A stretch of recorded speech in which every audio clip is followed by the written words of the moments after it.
Bonjour et bienvenue, voici notre tour d'horizon économique, géopolitique, sanitaire et boursier. Nous sommes le mardi 14 décembre et pour comprendre comment tourne la planète finance, va-t-elle pouvoir continuer de tourner longtemps au rythme actuel?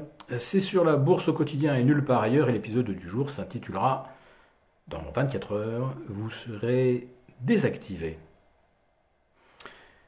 Vous avez peut-être reçu un message en ce sens, puisqu'il s'agit de vous inciter à une troisième injection de traitement anti-Covid.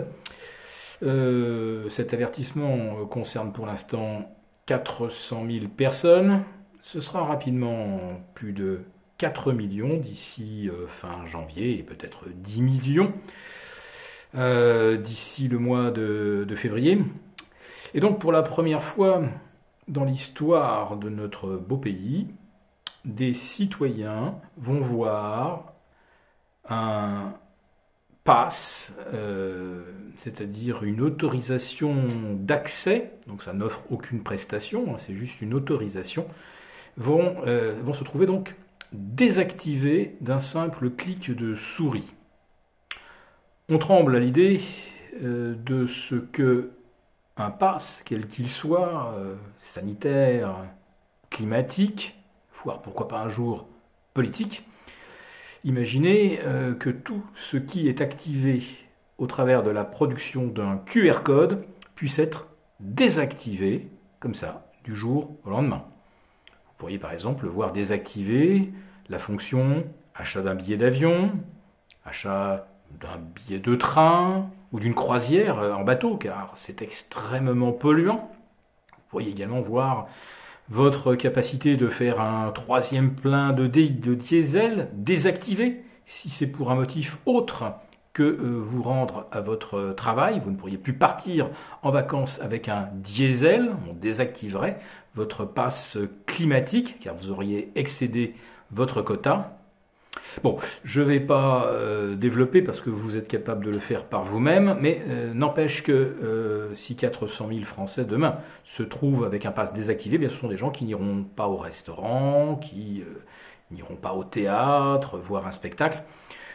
On sait que ça concerne pour l'instant des gens plutôt très âgés et qui ne remplissent pas, on va dire, les salles de concert, c'est sûr.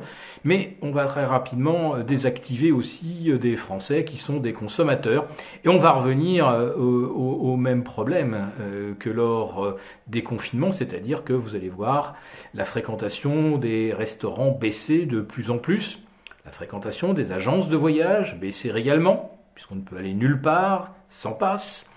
Les hôtels également verront leur fréquentation baisser. Les mariages, eh bien, on ne fera plus appel à des traiteurs ou à des DJ si on ne peut pas danser, car il faut respecter des distances, malgré 2 injections, malgré toutes les promesses de retour à la vie normale. Donc, est-ce que la croissance française va pouvoir se maintenir à 6,7% au-delà de janvier si on désactive de plus en plus de Français? En ce qui concerne les États-Unis, eh bien, tous les regards se tournent maintenant vers la Fed qui entame aujourd'hui son comité de politique monétaire et qui elle aussi doit désactiver son quantitative easing. Elle devra donc le réduire de 15 milliards supplémentaires. Forcerait-elle l'allure début 2022? Auquel cas, le quantitative easing pourrait être totalement désactivé, pas fin mars, mais peut-être dès la fin février. La BCE, elle, en tout cas, elle va s'abstenir de désactiver ses programmes d'injection de liquidité. Le PEPP s'arrêtera en mars, donc ça, c'était déjà prévu et programmé, mais tous les jours, la BCE dispose d'un canal d'injection de liquidité qui s'appelle l'APP, c'est-à-dire en fait la possibilité de faire des achats d'urgence d'actifs pour renforcer la capacité de prêt ou de couverture des banques. Pas de chiffres déterminant à se mettre aujourd'hui sous la dent.